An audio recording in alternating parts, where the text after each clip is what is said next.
The job listing didn't find me the way unusual things usually find people in stories like this.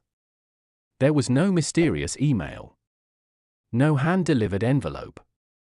No stranger in a coffee shop who slid a card across the table and said nothing. It was a completely ordinary listing on a completely ordinary job board, posted between an opening for a warehouse supervisor in Tacoma and a part-time data entry position that paid $11 an hour. I almost scrolled past it. I almost didn't apply. And I have spent every day since wishing, in the particular desperate way you wish for things you know are impossible, that I had kept scrolling. The listing read: Cryogenic Monitoring Specialist, Overnight Shift Somnium Biotech, Cascade Deep Sleep Research Facility Location, Rural Washington State, Transportation Provided Salary, $190,000 per year, Tax Exempt under Federal Research Protection Act Shift, 11 p.m. to 7 a.m., 6 nights per week housing, on-site residential unit provided at no cost. Responsibilities: continuous monitoring of cryogenic suspension pods during overnight maintenance window, vital sign documentation every 30 minutes, environmental systems management, anomaly reporting and response, maintenance of pod integrity logs. Requirements: background in medical monitoring, biomedical engineering, or related field, ability to work alone for extended periods, high stress tolerance, no prior cryogenics industry experience required. That last line again. No prior experience required. I had noticed that same phrasing in the AI monitoring job my friend had told me about, the one that had ended badly, or strangely, depending on who you asked. I noticed the echo and I set it aside because the salary was real and my circumstances were what they were, and sometimes you take the job that's in front of you and ask the hard questions later. I had a background in biomedical monitoring. For years working overnight shifts in a hospital ICU, watching vitals, responding to alarms, sitting in the particular silence of a ward at 3 a.m. when the world outside has gone somewhere else and you are the only thing standing between the sleeping and the permanent. I was good at the work. I was good at the silence. I was good at being alone with machines that breathed for people who couldn't breathe for themselves. I applied on a Wednesday. They called on Thursday. The woman on the phone had a voice like a system announcement, clear, measured, entirely without inflection that could be mistaken for warmth. She confirmed my qualifications, my background, my availability. She asked 3 questions that seemed oddly specific. Had I ever experienced significant claustrophobia? Did I have any history of parasomnia, sleep disorders, sleepwalking, night terrors? And was I currently in any significant personal relationship that would make extended on-site residence difficult? I answered no to the first 2 and hesitated on the third. My marriage had ended 8 months earlier. The apartment I was living in felt less like a home and more like a waiting room for whatever came next. Extended on-site residence sounded less like a hardship and more like an exit from a life that had temporarily stopped working. No, I said. No relationship. No obligations that would interfere. She told me I would receive transportation details within 48 hours and that the orientation would take place on-site. She told me the facility housed 47 cryogenic suspension pods. She told me the subjects, she called them subjects, not patients, not people, were volunteers enrolled in a long-term suspended animation research program. Some had been in suspension for months. Some for years. One more thing, she said, just before she ended the call. The first deviation from the system announcement quality of her voice. A fraction of something that might have been hesitation. What's that? I said. The overnight monitoring position has been vacant for some time, she said. We've had difficulty retaining staff in this specific role. I want to be transparent about that before you commit. How long is some time? I said. A pause. 14 months, she said. And how many staff members in that period? Another pause. Longer than the first. 7, she said. All of whom resigned voluntarily. All of whom are fine. The emphasis on the last 4 words was so deliberate it functioned as its own kind of alarm. People don't emphasize that everyone is fine unless the question of whether everyone is fine has come up before. I'll take the position, I said. The transportation arrived Friday morning. Black SUV, silent driver, a route that went northwest into the Cascades on roads that progressively shed their markings until they were suggestions more than certainties. My phone signal died somewhere in the second hour. The forest on both sides of the road was the kind of forest that makes you understand why forests appear in every human mythology as the place where normal rules stop applying. The facility emerged from the trees without warning. Low, modern, clinical, designed to look unremarkable the way something that has thought very carefully about how it appears always looks unremarkable. A chain-link perimeter. A gate that opened before the car reached it, as if something had been watching us approach from a long way back. My supervisor met me at the entrance. A tall, angular man named Dr. Wren who moved with the particular efficiency of someone who had made peace with never wasting motion. He shook my hand once, firmly, and said, "I'll show you the floor first. Then orientation. Then you sleep, because your first shift starts at 11 tonight and I need you rested." "I'll be fine," I said. He looked at me with grey eyes that were evaluating something I couldn't identify. "Everyone says that," he said. Not unkindly. Just as a fact. The facility floor was everything the listing had suggested and nothing like what I had imagined. The pods were not the science fiction cylinders of movies, not the dramatic glass coffins of popular imagination. They were lower to the ground, wider, constructed of a matte white material that absorbed light rather than reflecting it. They were arranged in 7 rows of 7, minus the 4 corner positions that housed environmental control stations, 47 pods, exactly as stated, each one connected to a monitoring terminal by a web of cables and biosensor leads. The room was cold. Not uncomfortably cold, but persistently, deliberately cold, the kind of temperature that reminds you constantly that warmth here is managed rather than natural. And it was quiet. Profoundly quiet. The sound of 47 human beings in deep suspension is almost nothing, a faint collective breath, an ambient biological hum so close to silence that silence seems the wrong word for its absence. Dr. Wren walked me through the terminals. The monitoring protocols. The documentation system. The alert hierarchy, which alarms required immediate response, which required documentation and review, which required facility-wide escalation. He was thorough and precise and answered every question I asked before I fully finished asking it. Then he stopped at the far end of the room and turned to me with the grey evaluating eyes and said, "I need to tell you something that is not in the orientation documentation." I waited. "Every morning," he said, "when the day shift supervisor arrives at 7, one of the pods is open." The cold of the room settled into me differently. "Open," I said. "The pod seal releases sometime during the overnight window. Never during the day shift. Only overnight. The subject inside is always in perfect condition, vitals normal, suspension state uncompromised, no physiological anomalies. The pod simply opens." "Which pod?" I said. He looked at me steadily. "That's the thing," he said.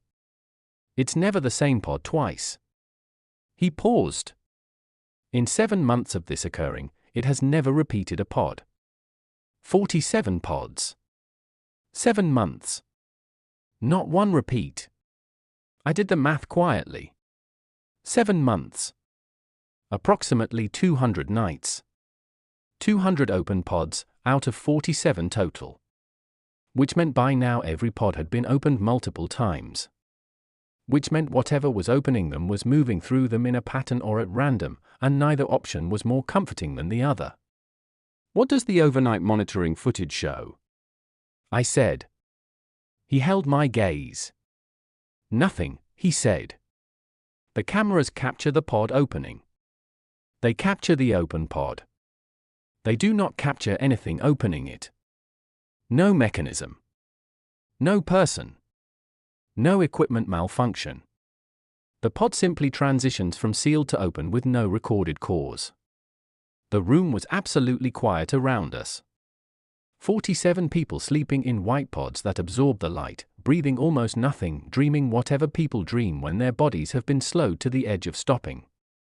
And the previous 7 monitors? I said. The ones who left. Dr. Wren picked up his clipboard. Orientation continues in the briefing room, he said. Dinner is at 6. First shift starts at 11. He walked away. I stood alone in the cold room with 47 sleeping strangers and the knowledge that something opened one of their pods every single night and left no evidence of how or why. And in the morning, one pod would be open. And tonight, I would be the only one watching. They left me alone at 11 o'clock exactly. Dr. Wren walked me to the monitoring station at the head of the pod floor, handed me a laminated checklist of the 30-minute vital sign rounds, pointed to a red phone on the wall that he said connected directly to the on-call medical team in the residential wing, and then looked at me one final time with those grey evaluating eyes. Document everything, he said. Whatever you see. Whatever you think you see. Write it down with a timestamp. That is the most important thing I can tell you. More important than the red phone. I said. Something moved in his expression. Not quite a smile. The documentation, he said carefully, has proven more useful than the phone in the long run. He left. The door at the far end of the facility closed behind him with a sound like a held breath being swallowed, and I was alone. I want to describe what alone feels like in that room, because it is not like any other alone I have experienced, and I have experienced a considerable range of it. Hospital overnight shifts prepared me for a particular quality of solitude, the solitude of being the only waking person in a space designed for the unwaking, the specific alertness that comes from knowing that your consciousness is the only active thing standing between 47 sleeping bodies and whatever might go wrong in the dark. But this was different. In a hospital ward, the patients move. They shift in sleep, they murmur, they turn toward and away from the light. The machines that monitor them beep and cycle and produce the constant low music of managed biological life. The ward breathes with them, in a rhythm that is sometimes distressing but always human. The pod floor did not breathe.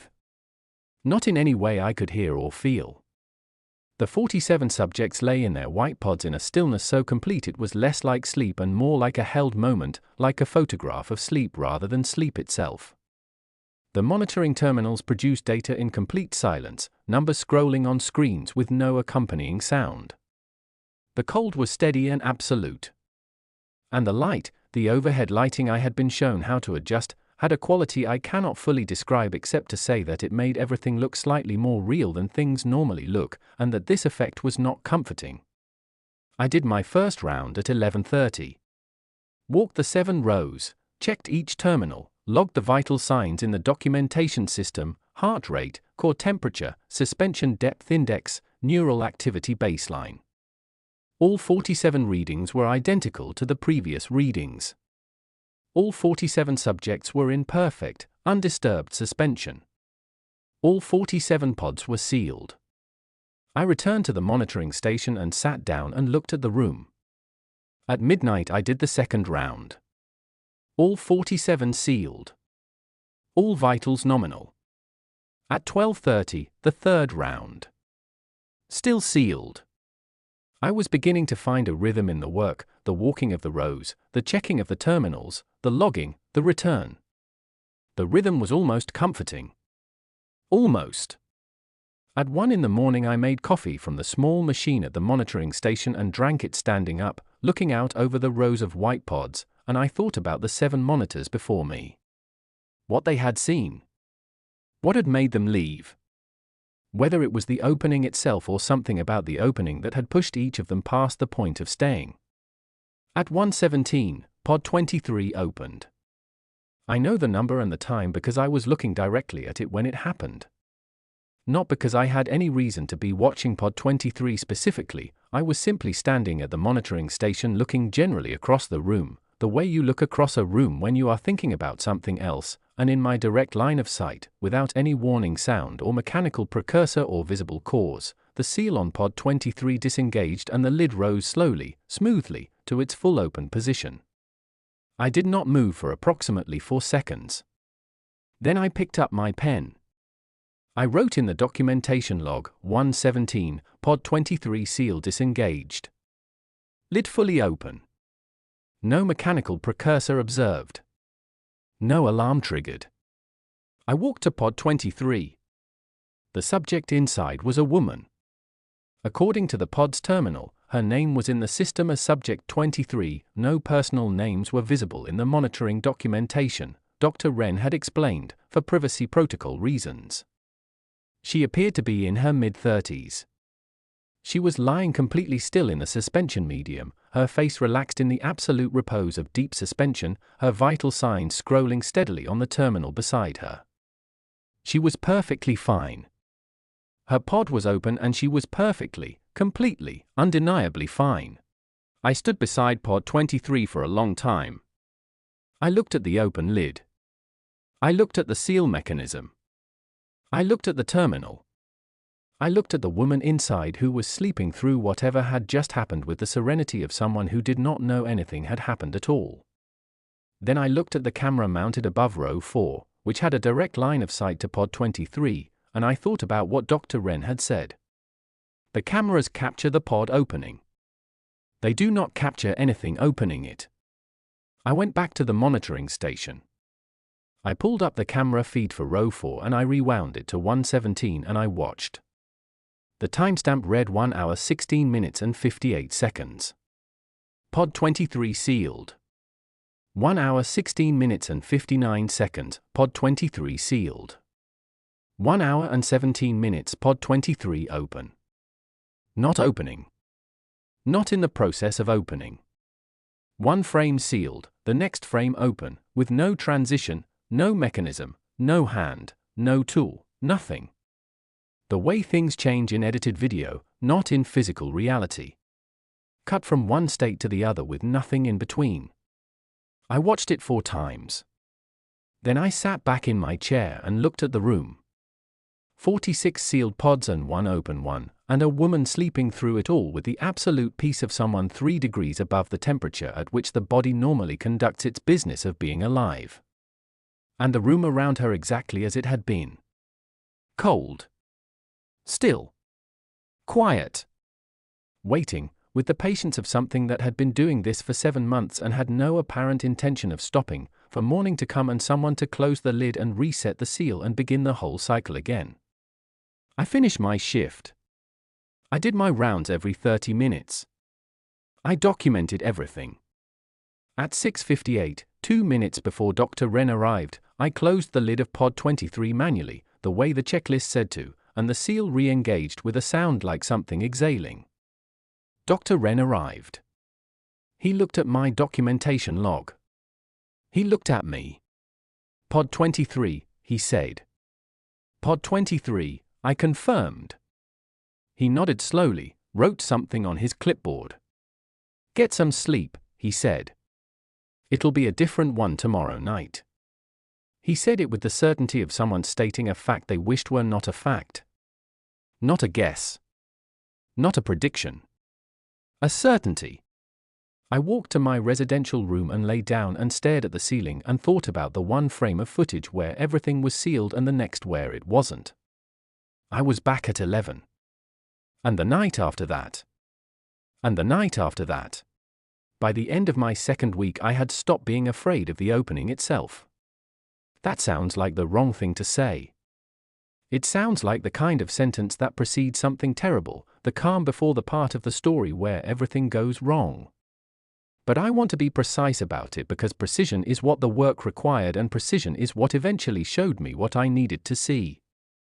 The fear of the opening, the raw, physical fear of watching a sealed pod become an open one in a single frame of footage with no mechanism to explain it, that fear had a half-life. It diminished with repetition the way most fears diminish with repetition, not because the thing became less strange but because the human nervous system is extraordinarily good at reclassifying the extraordinary as the merely unusual, and the merely unusual as the expected, and the expected as something you can sit next to without your hands shaking. By night 15 the shaking had stopped. What replaced it was something I had not anticipated. Attention. The specific, narrowed, almost meditative attention that comes when you are looking at something long enough and carefully enough that it begins to show you things that casual observation would never find. The attention I had developed over 4 years of hospital overnight shifts, watching monitors for the subtle early warnings that preceded the alarms, the tiny fluctuations in a heart rhythm that suggested something was shifting long before anything shifted enough to trigger a clinical response. I started looking at the pattern. Every morning after my shift, I spent 40 minutes before sleeping going through the previous night's documentation. Not just my own notes, I had asked Dr. Wren, carefully and professionally, for access to the full 7 months of overnight logs kept by my predecessors. He had looked at me for a long moment and then provided them without comment, which I took as either trust or the quiet recognition that I was going to find what I was going to find regardless. The logs were meticulous. Every previous monitor had been thorough. 7 different people, 7 different documentation styles, but all of them recording the same essential data point night after night: which pod opened, at what time, and what the vital signs of the subject inside had been at the moment of opening. I built a spreadsheet. Pod number, date, time, vital sign readings. 211 nights of data by the time I began the analysis. 211 open pods. The first thing I found was the one Dr. Wren had already told me: no repeated pods. 211 nights, 47 pods, and not one pod had opened twice. The distribution was almost perfectly even across all 47. Almost. For pods had opened one time fewer than the average. Pod 7, Pod 19, Pod 31, and Pod 44. I noted the 4 exceptions and moved on to the time data. The openings were not random by time. I had assumed they were, because Dr. Wren had not mentioned any temporal pattern and the previous logs contained no notes flagging one. But when I plotted the opening times across all 211 nights, a shape emerged that made me sit forward in my chair and look at the numbers 3 times to make sure I had not made an error. The openings clustered. Not tightly, not consistently, but with a statistical significance that was impossible to attribute to chance. They clustered around specific time windows: 1 a.m. to 1:30 a.m., 3 a.m. to 3:30 a.m., and 5 a.m. to 5:30 a.m. Not every night and not exclusively, but with enough frequency that the pattern was unmistakable once you were looking for it. 1, 3, 5. Odd hours. 30-minute windows around each. I sat with that for a long time. Then I went back through the vital sign data and I found the second thing. At the moment each pod opened, in the 30-second window immediately preceding the seal disengagement, there was a consistent anomaly in the neural activity baseline of the subject inside. Not a spike. Not a drop. A specific fluctuation, a brief, irregular pattern in the neural data that the monitoring system had logged without flagging because it fell within the outer boundary of acceptable variance. It was subtle. Subtle enough that none of my predecessors had caught it, or if they had caught it they had not connected it to the opening sequence. But it was there in every single entry. 211 nights of data, 211 pre-opening neural fluctuations, all of them displaying the same basic signature. The subjects were doing something immediately before their pods opened. Not waking. Their suspension depth indices remained constant. Their core temperatures did not change. Their motor systems showed no activity. But something in their neural baseline shifted in the 30 seconds before each opening, something small and strange and consistent, and then the pod opened. I printed the neural fluctuation data for all 211 incidents and spread the printouts across my bed in the residential room and looked at them until my eyes hurt. The signature was the same. Every time. Every subject. Every pod. Not similar. Not approximately consistent. Identical. The same pattern, repeated 211 times across 47 different people who had nothing in common except the fact of their suspension in this facility. 47 different brains producing the same neural event. I did not sleep that day. I went back to the monitoring station 2 hours before my shift began, and I sat at the terminal and I stared at the live neural baseline feeds for all 47 subjects, and I waited. At 9:47 p.m., an hour and 13 minutes before my shift was due to begin, the feed for pod 31 produced the fluctuation. I watched it happen in real time. The baseline running steady, then the brief irregular pattern, exactly matching the signature in the logs, lasting approximately 28 seconds, and then the baseline returning to its previous state. Pod 31 did not open. The fluctuation occurred and then stopped, and the pod remained sealed. I wrote it down. Timestamp, pod number, duration, baseline return. I sat and stared at the terminal for the next hour. At 11 p.m. Dr. Wren arrived to hand off the shift. He found me already at the monitoring station with my documentation log open. He looked at what I had written. He looked at me.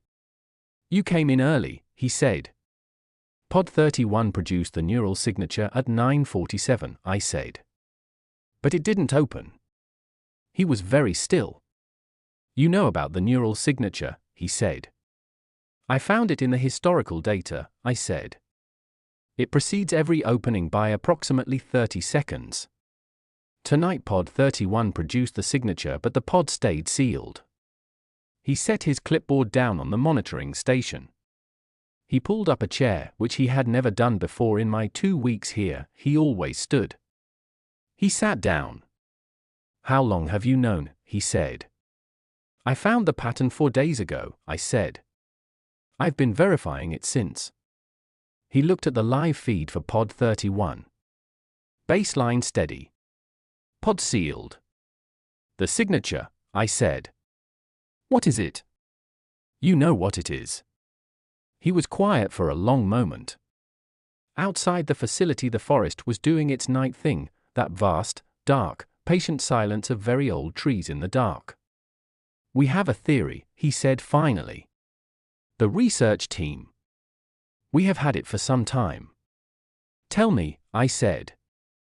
He looked at the rows of white pods. At 47 people sleeping in the cold light. "The neural signature," he said slowly, "matches no known pattern of spontaneous neural activity during suspended animation. It matches no known pattern of neural activity during any stage of human sleep. It matches no waking pattern.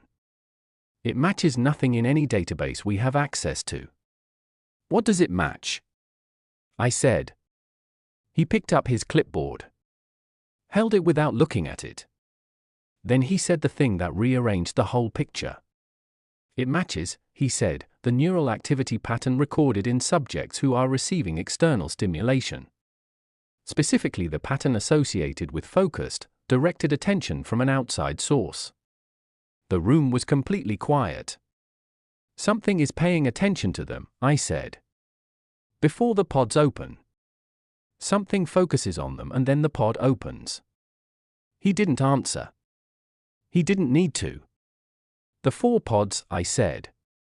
"The 4 that have opened one fewer time than the others. Pod 7, 19, 31, and 44. Tonight pod 31 produced the signature but didn't open. Which means whatever is doing this, it tried to open pod 31 tonight and didn't. Or chose not to," he said quietly. I looked at pod 31 at the end of row 5. Sealed. Still. Its subject sleeping the same absolute sleep as all the others. "What's different about those 4 pods?" I said. "What's different about the people inside them?" Dr. Wren stood up. Picked up his clipboard. Returned to the efficient, forward-moving version of himself that didn't sit down and didn't say things like "or chose not to" in a voice that carried 4 years of sleepless nights in it. "Get some rest before your shift," he said. "I'm already here," I said. He walked to the door. Then he stopped. Didn't turn around. "The 4 subjects," he said. "In those pods. They are the only 4 in this facility who enrolled without signing the full supplementary consent documentation." "What supplementary documentation?" I said. He opened the door. "The part," he said, where they consented to being observed. The door closed.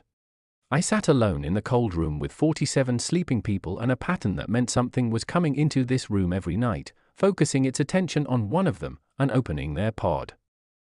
And whatever it was being careful about who had and hadn't agreed to be watched. That was the most frightening thing of all. Not that it was here. That it knew the rules. It happened on my 31st night. I know the number because I had been counting, each shift a mark in the back of my documentation log, a private record running parallel to the official one.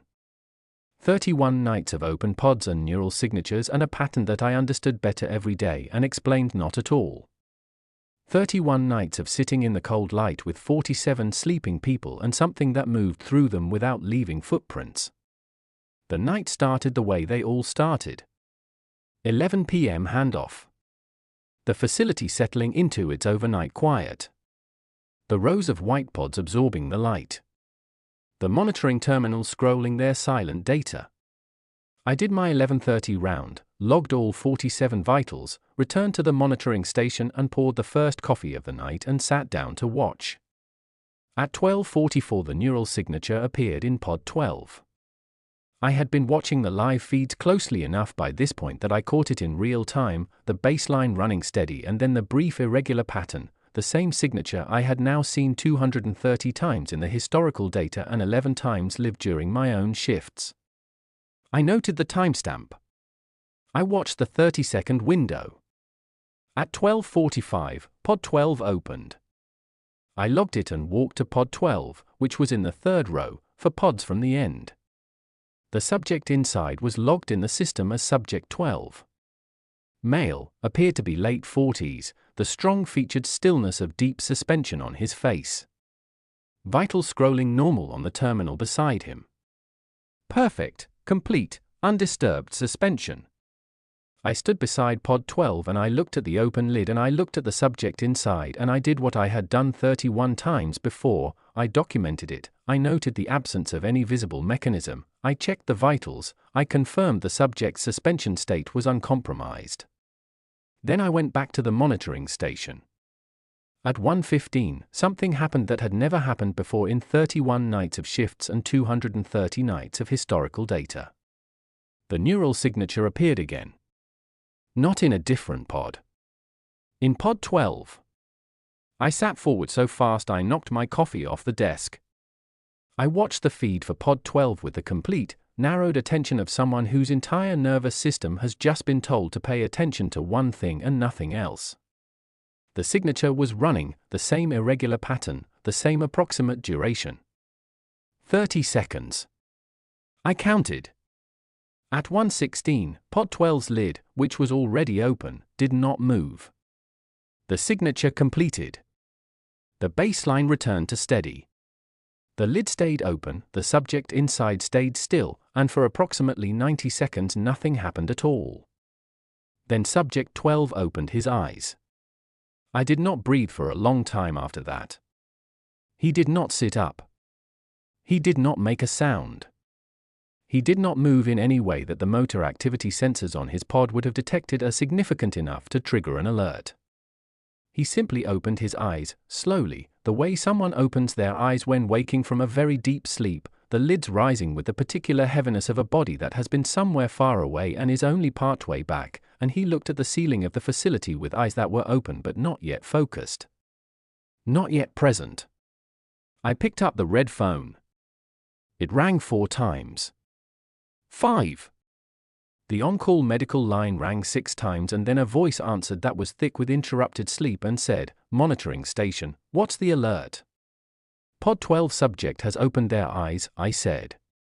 Possible emergence from suspension state. Neural activity showing. Vitals, the voice said, suddenly sharper. I looked at the terminal feed for pod 12. Heart rate. Core temperature. Suspension depth index. Neural baseline.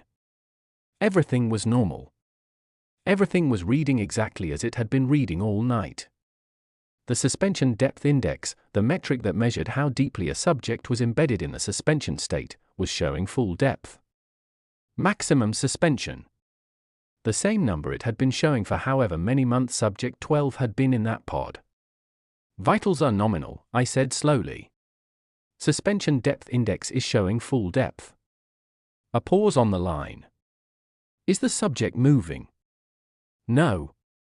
Eyes open, no movement. Motor activity sensors showing anything? I checked. Nothing. Another pause. Longer. Stay on the line. I'm coming down. I stayed on the line. I watched Pod 12 on the camera feed and in direct line of sight simultaneously, the camera feed on the monitor in front of me, the actual pod 20 feet away across the room. Subject 12 lay in the open pod with his eyes open, looking at the ceiling, not moving, not speaking, not registering on any sensor as anything other than a person in full deep suspension. Eyes open. Fully suspended. Both at once. The on-call physician arrived in 4 minutes. Dr. Yoon, a small precise woman who moved through the facility with the brisk authority of someone who had been doing this long enough to have seen most things. She had not, I would learn, seen this. She went directly to Pod 12. She checked the terminal. She checked Subject 12 directly, light response, motor response, verbal response. She ran a secondary scan from the portable equipment she had brought. Then she straightened and she looked at me across the room with an expression I had not seen from any staff member in 31 nights. Not the controlled professionalism of Dr. Ren. Not the system announcement neutrality of the woman who had hired me. Something unguarded. Something that had not had time to put its professional face on. Fear. His suspension metrics are perfect, she said. Every reading is showing full deep suspension. There is no physiological indication that this subject is anything other than completely suspended. And his eyes? I said. She looked at Subject 12. At his open eyes, which were still fixed on the ceiling with that unfocused not yet present quality, the look of someone between where they were and where they were going. His eyes, she said carefully, are open. What does that mean? I said. She was quiet for a moment. When she spoke again the professionalism was back in place, but it was sitting over the fear the way a coat sits over something you are trying to conceal, present, but not quite fitting right. It means, she said, that we are going to need to review the suspension protocol for Pod 12 immediately. I'm going to ask you to continue monitoring and document any changes in status. I'll be back in 20 minutes. She left. I sat down at the monitoring station and I watched Pod 12 on the camera feed. Subject 12's eyes were still open. At 1:44, something changed. Not in the vitals, those remained steady. Not in the suspension metrics. Something in the eyes themselves. The unfocused quality shifted. The somewhere else look that had been there since 1:16 slowly, gradually, over the course of approximately 90 seconds, resolved into something else. Focus. He was looking at the ceiling and then he was not looking at the ceiling the way an unfocused eye looks at a surface. He was looking at something. Something on the ceiling or beyond the ceiling or in a direction the ceiling happened to be in. His eyes had found a point and they were holding it with the specific quality of deliberate attention. At 1:46, he turned his head. The motor activity sensor on Pod 12 registered it, a small alert, yellow, not critical, logged automatically. He turned his head slowly to the left and his eyes moved with the purposeful tracking of someone following something that was moving. Something crossing the room from right to left. I looked at the room. The rows of white pods. The cold steady light. The monitoring terminals scrolling their silent data. Nothing moving. Nothing visible. Nothing that should have been tracked by a pair of eyes that were supposed to be 3 degrees below the temperature at which a human brain conducts its ordinary business of seeing and understanding the world. Subject 12's gaze reached the far left end of its travel and stopped. He was looking at Pod 31. The pod that had never opened. The pod that had produced the neural signature without the opening following it. The pod belonging to one of the 4 subjects who had not signed the supplementary consent documentation. who had not agreed to be observed. Subject 12 looked at pod 31 for 11 seconds. Then he closed his eyes. The motor activity sensor flatlined back to baseline. The suspension metrics held steady. The vitals scrolled unchanged. By every measurable indication, Subject 12 was in perfect, uninterrupted, deep suspension. Dr. Yoon came back at 2:15 and reviewed the motor activity log and the camera footage without speaking. When she finished, she closed the laptop and looked at me and said, "In your documentation tonight, the period between 1:44 and 1:46. What did you observe directly?" His eyes focused, I said. He tracked something moving left across the room.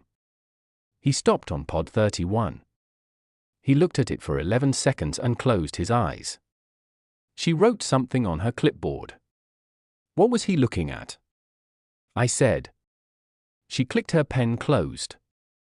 I don't know, she said. But you have a theory, I said. She picked up her equipment. She walked to the door. Then she stopped the way Dr. Ren stopped, at the threshold, not turning around. Document everything, she said. Every detail. Tonight especially. Everyone keeps telling me to document everything, I said. At some point someone needs to tell me what I'm documenting it for. She turned then.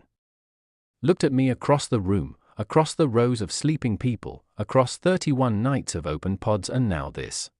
Because, she said quietly, whatever is coming into this room every night, whatever is opening these pods and producing that neural signature and moving through this facility without appearing on a single camera frame, tonight one of the subjects saw it. She looked at pod 12. And it, she said, saw him back. I did not sleep after my shift that morning. Not because I couldn't, though that was also true, but because I had made a decision somewhere between 2 a.m. and the end of my shift at 7 that I was not going to sleep until I had looked at everything. All of it.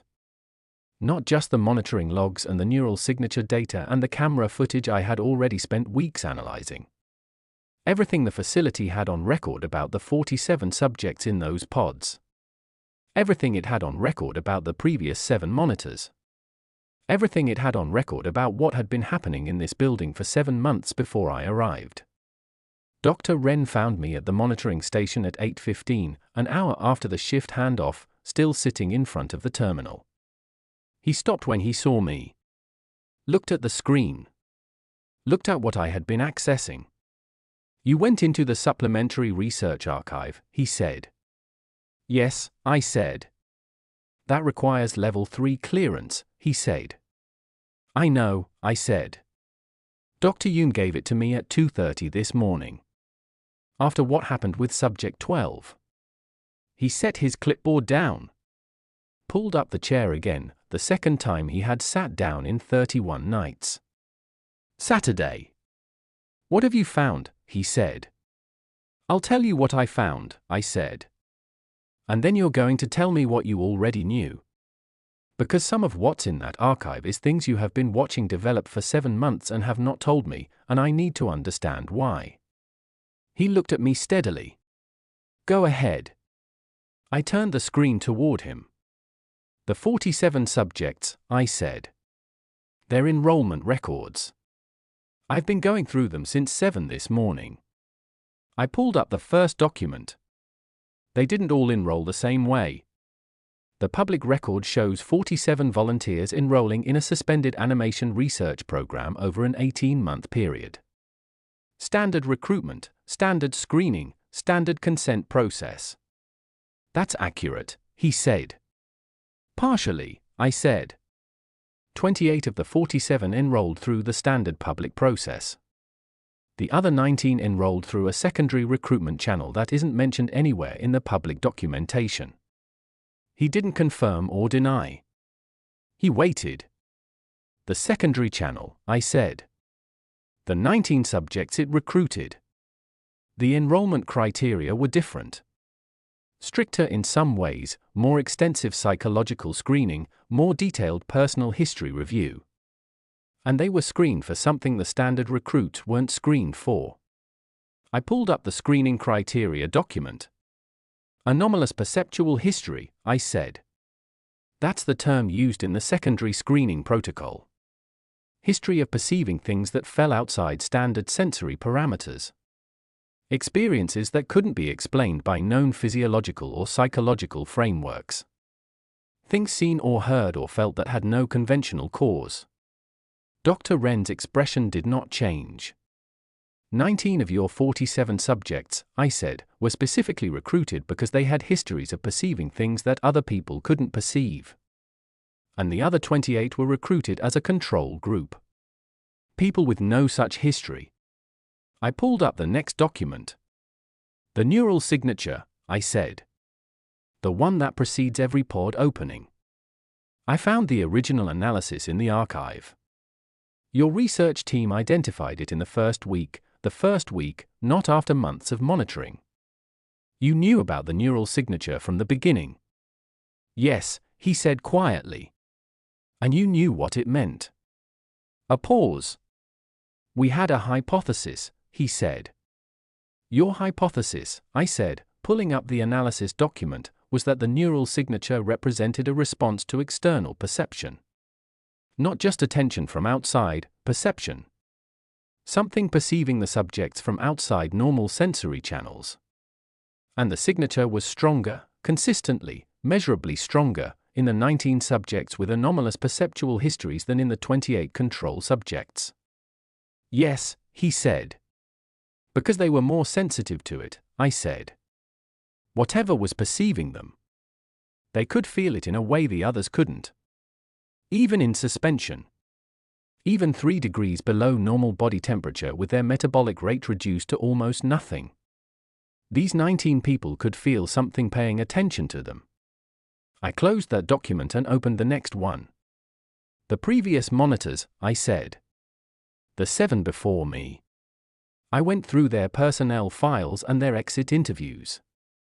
I looked at him directly. 3 of them reported experiences during their shifts that they didn't include in their official documentation logs. Experiences they reported only in the confidential exit interview process. Those interviews are sealed, he said. Dr. Yoon unsealed them, I said. At 2:30 this morning. He looked at the ceiling briefly. A very controlled, very small expression of something that might have been frustration or might have been resignation. The 3 monitors, I said. Their reports are different in detail but consistent in substance. All 3 described a period during their shifts, different nights, different times, when they became aware of a presence in the facility that was not visible on the cameras and not detectable by any instrument. Not a feeling. Not an impression. A presence. Something they were as certain of as they were certain of the walls and the floor and the cold. What else? He said. 2 of them, I said, reported that the presence seemed aware of them. Not just of the subjects in the pods. Of the monitors themselves. Standing at the monitoring station. Walking the rounds. The presence, whatever it was not only attending to the 47 people sleeping in the pods. It was attending to the waking person in the room as well. The facility was very quiet around us. And the 3rd monitor, I said. The report from the 3rd one. I pulled up the document. She described a night, in her 4th week, when she was walking the 2 a.m. round and she reached pod 19, one of the 4 that had opened fewer times than the others, and she stopped. Because she felt the presence very strongly at that specific pod. Stronger than she had felt it anywhere else. And she stood beside pod 19 and she looked at the subject inside. I stopped. And, said Dr. Wren. The subject inside pod 19, I said, was looking back at her. He was very still. Eyes open, I said. Fully suspended by every metric. Looking at her with, per word, in the interview, the word she used was, recognition. Like being looked at by someone who knew exactly who she was. I closed the laptop. She resigned the next morning, I said. She didn't sleep first. She packed her things and requested immediate transportation and left. Her exit interview was conducted by phone 2 weeks later from her home in Oregon, where she had apparently not left her house in the intervening time. Dr. Wren picked up his clipboard. Held it without looking at it. What you haven't told me, I said, is the part that connects all of this. The 19 subjects with anomalous perceptual histories. The pods that open. The neural signature. The presence that the monitors can feel. What is the connection? What does your research team think is actually happening in this room every night? He stood. Walked to the window, a small high window that looked out on the facility grounds and the forest beyond. The morning light was doing something grey and tentative through it. When we designed this study, he said slowly, the original research question was straightforward. Suspended animation safety and efficacy. Physiological monitoring. Long-term suspension viability. Standard parameters. But, I said. But 18 months into the study, before the first overnight anomaly occurred, one of our neuroscientists noticed something in the baseline neural data for the 19 secondary recruits. A pattern that appeared during the deepest phases of their suspension. Brief, irregular, unlike anything in the literature. He paused. It was the same signature. The one that precedes the pod openings. But it was appearing spontaneously, in those subjects, weeks before the first pod ever opened. I sat forward. They were producing it themselves, I said. Before anything was responding to them. They were generating the signature on their own. In their deepest suspension, he said. In the state that is closest to, we don't have good language for it. Closest to complete dissolution of the boundary between the individual neural system and whatever surrounds it. They were reaching out, I said. Without knowing it. Whatever sensitivity they had, the anomalous perceptual history, the ability to feel things other people couldn't feel in the deepest suspension state, that sensitivity was broadcasting. Sending something out. And something, he said, answered. The room was completely silent. The pods open, I said slowly, working through it, because whatever answered them is checking. Making sure they're okay. Coming into the room, focusing on them, opening the pod to, what? To see them? To be closer? We don't know the purpose, he said. We have never been able to determine the purpose. The 4 pods that open less frequently, I said. The subjects without the supplementary consent. It's not that they didn't consent to being observed by your research team. They didn't consent to being observed by, or whatever this is. And whatever this is, it knows that. It respects it. He turned from the window. Yes, he said simply. How long have you known all of this? I said. Some of it from the beginning, he said. Some of it we have pieced together across 7 months. Some of it, the full shape of it, I think we are only understanding now.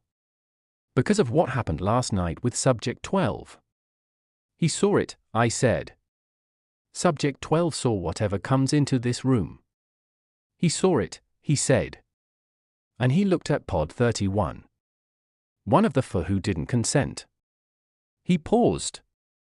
Which means whatever Subject 12 saw, whatever he tracked moving across that room, it was moving toward Pod 31. Toward someone who hadn't agreed to be found, I said. Dr. Wren looked at me. Get some sleep, he said. Tonight is going to be different. You keep saying things are going to be different, I said. Tonight, he said quietly, I am going to be in the monitoring room with you. For the first time in 7 months, I am going to be in the room overnight. I looked at him.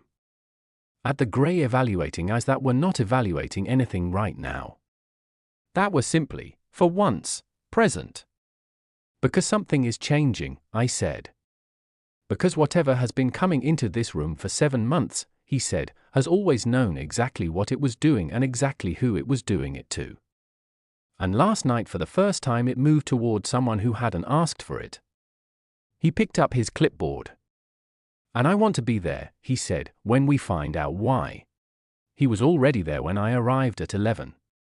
Not at the monitoring station, at the far end of the room, standing between the last two rows of pods with his hands clasped behind his back and his eyes moving slowly across the space the way you move your eyes across something you have been looking at for a long time and are only now truly seeing. He had a thermos and a second chair and a secondary documentation log that he placed on the monitoring station beside mine without comment. I set up my equipment. We did the 11 o'clock vitals check together in silence, walking opposite rows, meeting at the center and exchanging confirming nods. All 47 sealed. All 47 nominal. At 11:30 Dr. Wren sat down in the second chair and opened his documentation log.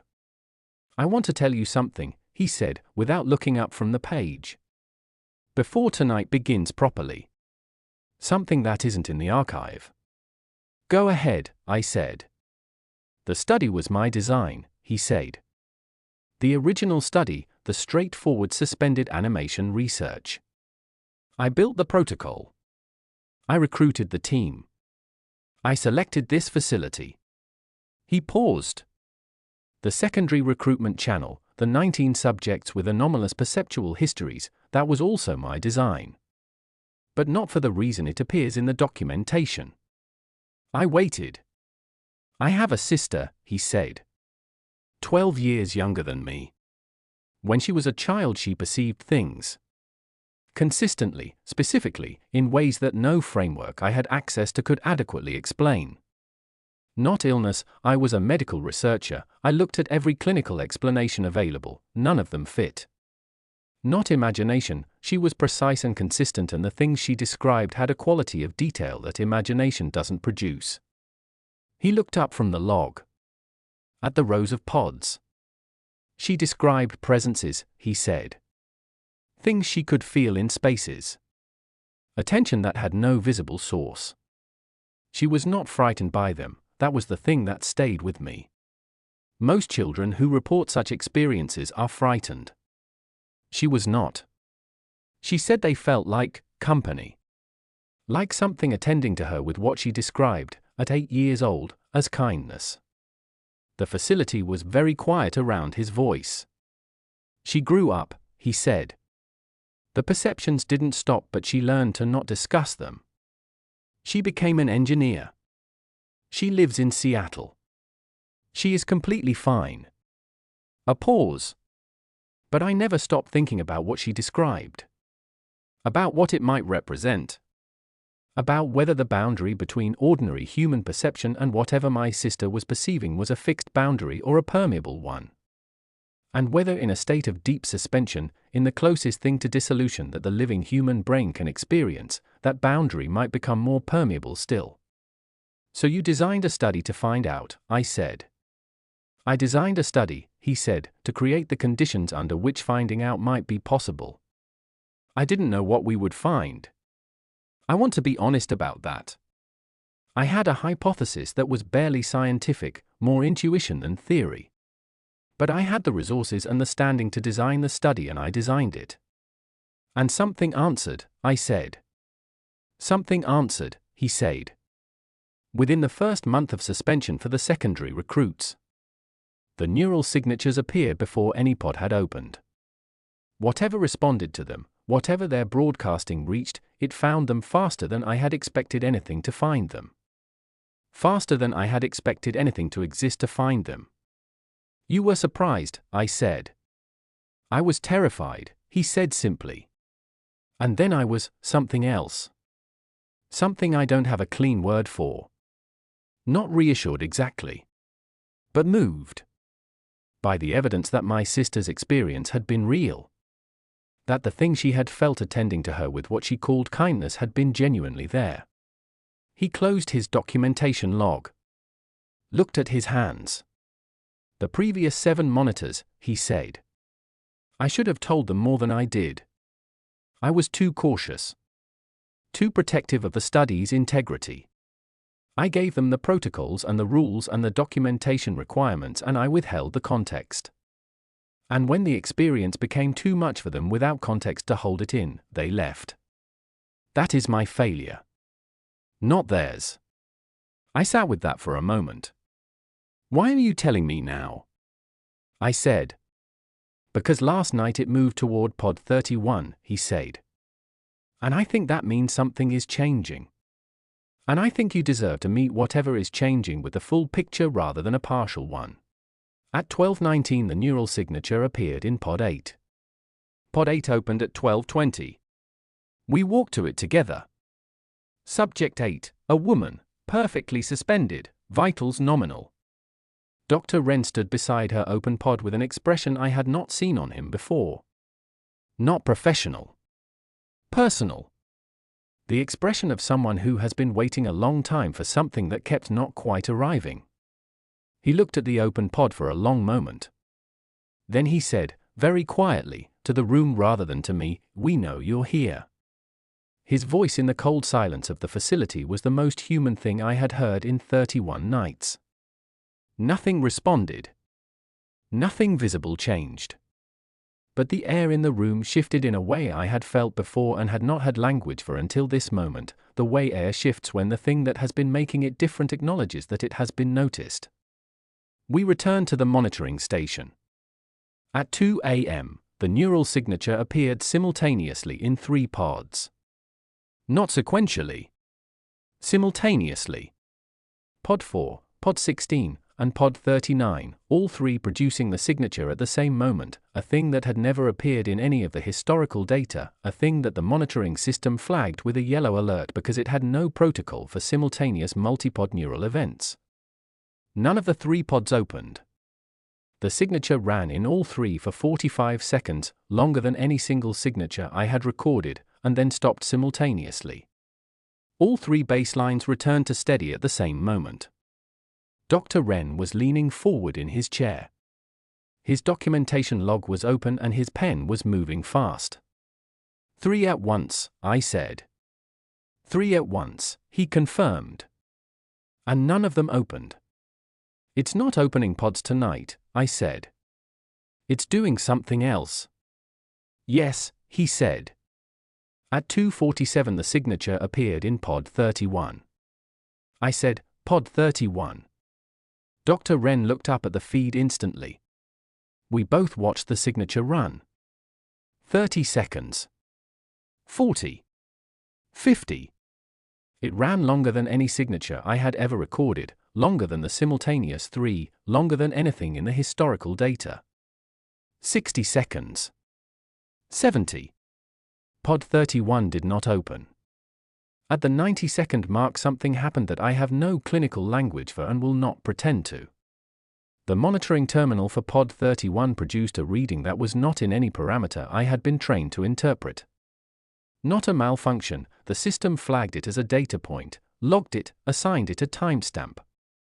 A neural activity reading unlike the signature, unlike the baseline, unlike anything in the existing documentation. A pattern that lasted 11 seconds and then stopped. Dr. Wren pulled up the reading on the main screen. We both looked at it. It was structured. Internally consistent.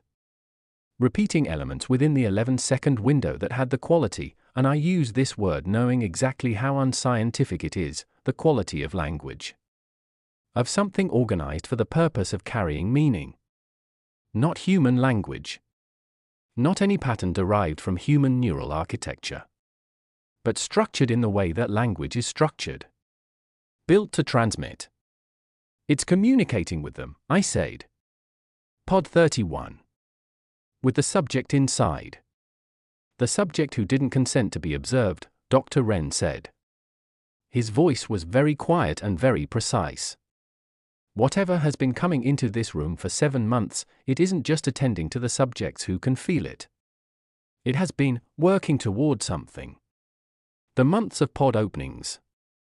The neural signatures. The progression. It has been building toward a point.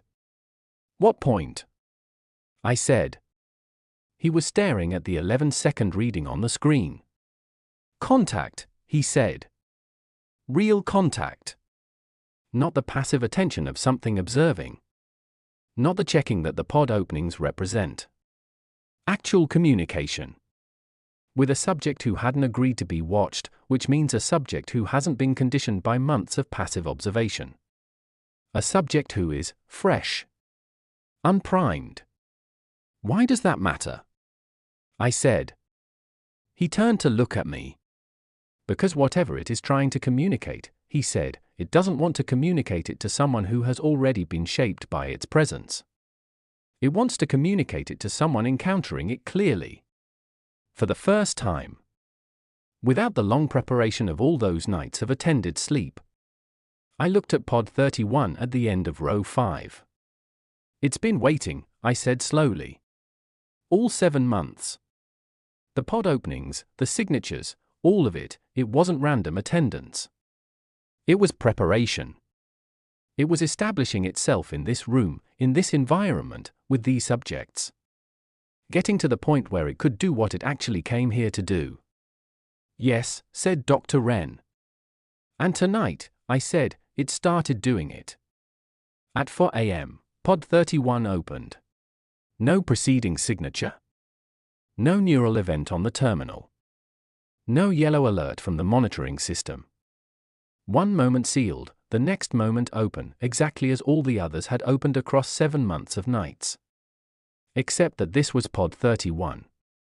The pod that had opened fewer times than any other. The pod belonging to a subject who had not consented to be observed. The pod that the neural signature had reached toward and pulled back from for 7 months. We walked to it together.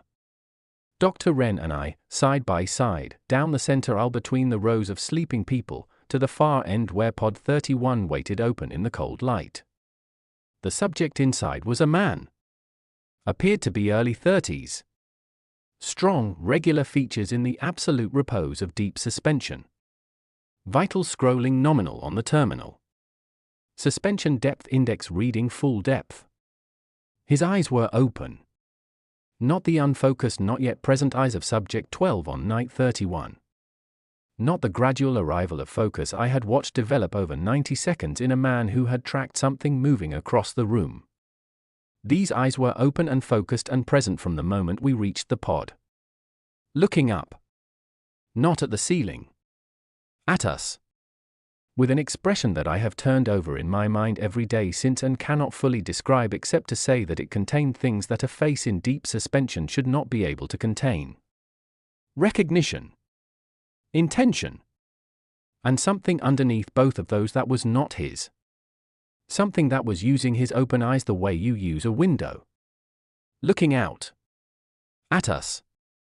Deciding, in the cold light of 4 a.m. in a facility at the end of an unmapped road, whether we were ready for what came next. Dr. Wren stood beside pod 31 and he looked at the open eyes of the suspended man and in a voice that was the steadiest I had ever heard from him, steady with the specific steadiness of someone who has spent a lifetime preparing for a single moment and has now arrived at it, he said. We're listening. The facility was absolutely silent. And then the terminal for pod 31 produced a reading. Structured. Organized. Repeating internal elements. 11 seconds long. The same pattern as before. But this time it was not directed inward. It was directed at us. I am going to tell you what the message contained. Not because I have fully decoded it. Not because the 11 seconds of structured neural output that the terminal for pod 31 produced at 4:17 on the morning of my 30-second shift has been rendered into clean translatable language that I can simply transcribe for you. It hasn't. The research team has been working on it for 6 months since that morning, and what they have produced is less a translation and more a shape. An approximation. The outline of a meaning pressed into the closest human concepts available, the way you press a hand into clay and get not a hand but the record of one. But the shape is enough. The outline is enough. It was enough for Dr. Wren and it was enough for me, standing in the cold light beside an open pod at 4 in the morning, and it will be enough for you. Here is what it said, in the language we have been able to build for it. We have been here longer than you're counting. We were here before the first of you named the dark. We are not separate from what you are, we are the part of what you are that you have not yet learned to see. The boundary between us is not a wall. It is a habit.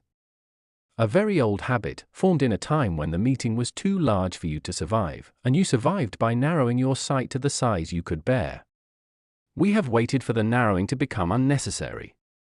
We have attended you across all the time of your narrowing with the patience of something that does not experience waiting the way you experience it, not as absence but as presence. We have been present in your oldest fears and your oldest comforts. We are the reason certain places feel inhabited when they are empty. We are the reason the darkness on the other side of firelight has always felt, to some part of you, like something looking back. We are not looking back with hunger. We are not looking back with intent to harm. We are looking back the way you look at something you love that does not yet know you are there. With the particular attention of something waiting to be recognized. The ones you have placed in suspension, the ones whose sensitivity reaches us even through the depth of their sleeping, they found us the way your kind has always found us. Not by searching. By becoming still enough that the finding was possible.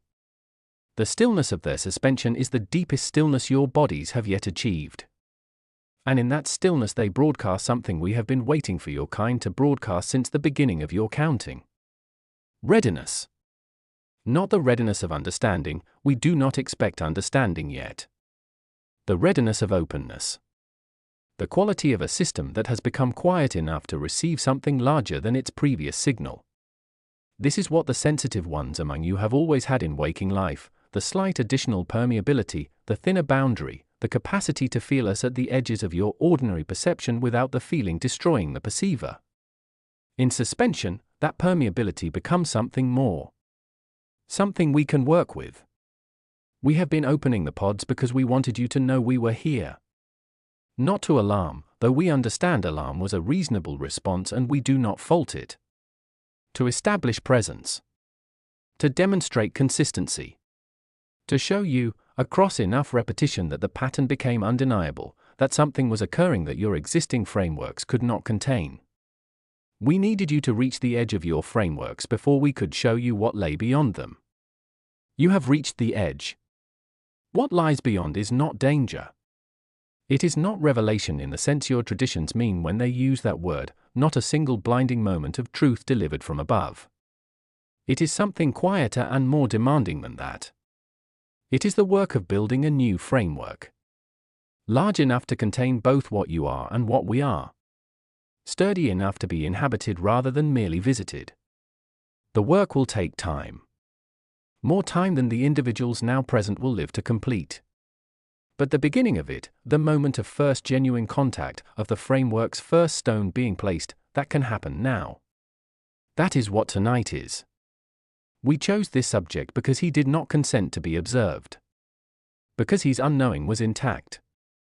Because the message delivered to someone who has not been shaped by months of our attendance will land differently, more cleanly, more completely, than the same message delivered to someone we have been visiting for 7 months of nights. We needed at least one clear receiver. One person in this room who would get the message in its full form without the editing that familiarity produces. That person is not the man whose eyes we are using to look at you. He will not remember this when he wakes. His suspension state is genuine and complete and we have not disturbed it, we are using the channel his neural sensitivity provides without pulling him toward waking. He has not consented to be observed but he has consented, in the deepest architecture of what he is, to be a bridge. Some things are consented to before language exists to consent with. The message is for you. The waking ones. The ones who stayed in this room long enough and with enough attention to reach the edge of the framework. You are the clear receivers tonight. You are the ones who will carry this forward. Not as proof, proof is not the right tool for this work, and you will understand why when you have been at it long enough. As record. As beginning. As the first stone. We know you have questions. We know the questions feel urgent in the way that all questions feel urgent to creatures who experience time as a narrowing rather than an expanse. We will not answer them tonight, not because we are withholding but because the answers require a framework that does not yet exist, and building it before the questions can be answered is the work we are asking you to begin. What we will tell you tonight, as the first stone, is this. You are not alone in the universe in the way your loneliness has led you to fear. You have never been alone. The aloneness has been a product of the habit, the narrowing, the boundary that formed because the meeting was too large. The meeting does not have to be too large. With the right framework, built carefully, built slowly, built by people who stay in the room long enough and with enough attention, the meeting can be exactly the right size. We have been waiting for someone to stay. You stayed. That is enough for tonight. That is the first stone. Build from it carefully. We will be here. We have always been here. The only thing that has changed is that now you know it. The 11-second reading ended. Pod 31 subject closed his eyes. The terminal returned to its baseline reading. The suspension depth index held steady. The vitals scrolled unchanged.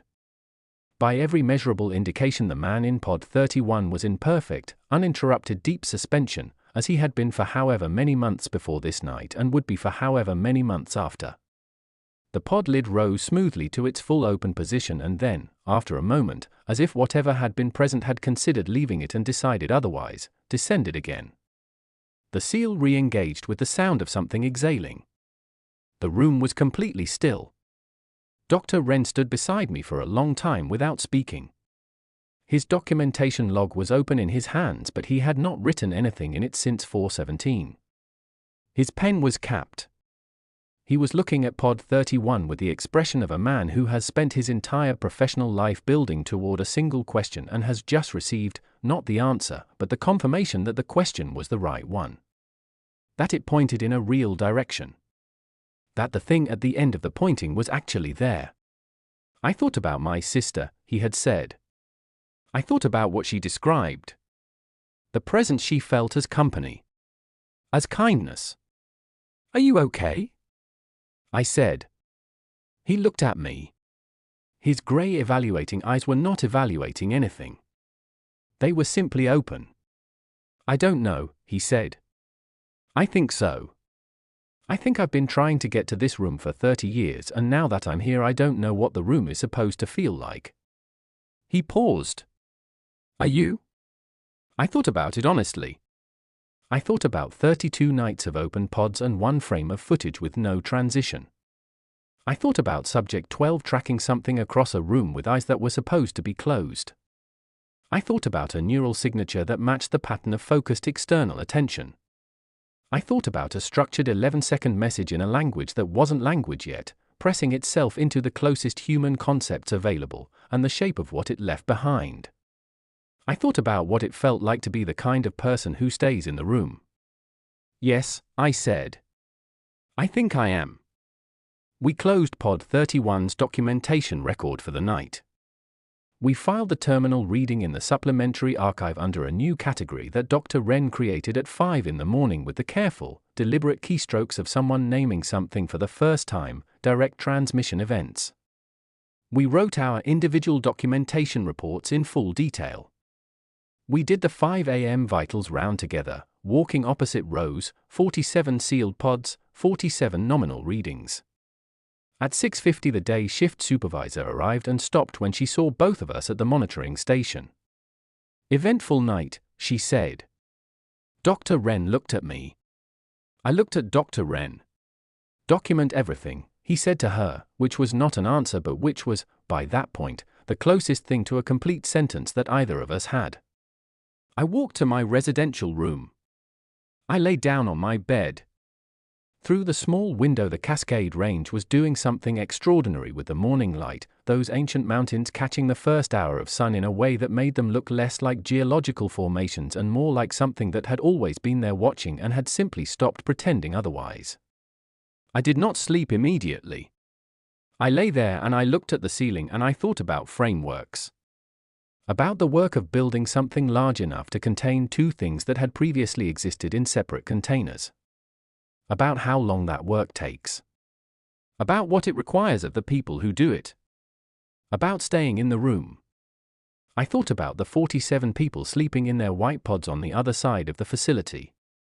About what their sensitivity had reached in the depths of their suspension and what had reached back. About whether they would ever know, when they woke at the end of their enrollment periods and returned to the ordinary world, what had found them in the dark while they slept. Whether the knowing would help or whether the experience itself, the months of gentle attendance, the presence that felt to some of them like company, like kindness, like something at the edge of the light that was not looking at them with hunger, whether the experience was the thing, and the knowing was secondary. I thought about what it means to be attended to by something ancient and patient and genuinely present, through the long dark of a suspended night, without fear and without agenda and without the need for acknowledgement. I thought, some people have their whole lives and never feel that. I thought, I have felt it for 32 nights and I did not know what it was, and now I do, and the knowing has not made it smaller. At 7:15 I fell asleep. I dreamed of a room full of white pods in cold light, and in the dream every pod was open, and every person inside was looking up at the same point in the ceiling with the same expression, not fear, not confusion, but the specific look of someone hearing something they have always known was there and are only now hearing clearly enough to understand. In the dream I looked up too. And the ceiling was not a ceiling. And what was on the other side of it was looking back. And it was not frightening. It was the oldest, largest, most patient thing I had ever felt. And it knew my name. Not the name on my employment contract. Not the name on my monitoring certification or my hospital ID or any of the official documents that had traced the path from who I was before to who I was now, standing in a room at the end of an unmapped road with 32 nights of open pods behind me and whatever came next ahead. The name underneath that. The one that had been there since before I had language for it. The one that meant, the kind of person who stays. I woke up at 3 in the afternoon. I showered. I ate. I wrote 6 pages of personal notes in a journal I had started on night 15, separate from the official documentation, my own record, the private parallel account of what it had actually been like to be in that room. At 10:45 I put on my jacket. At 10:50 I walked across the facility grounds in the dark, the ancient trees standing at the edge of the perimeter with their particular patient presence, the stars overhead doing what stars do when you are far enough from artificial light to see them properly. At 11 p.m. I badged through the door. The room was cold and still and quiet. 47 white pods absorbing the light. The monitoring terminals scrolling their silent data. The red phone on the wall. The documentation log open to a fresh page. I sat down. I picked up my pen. And I began.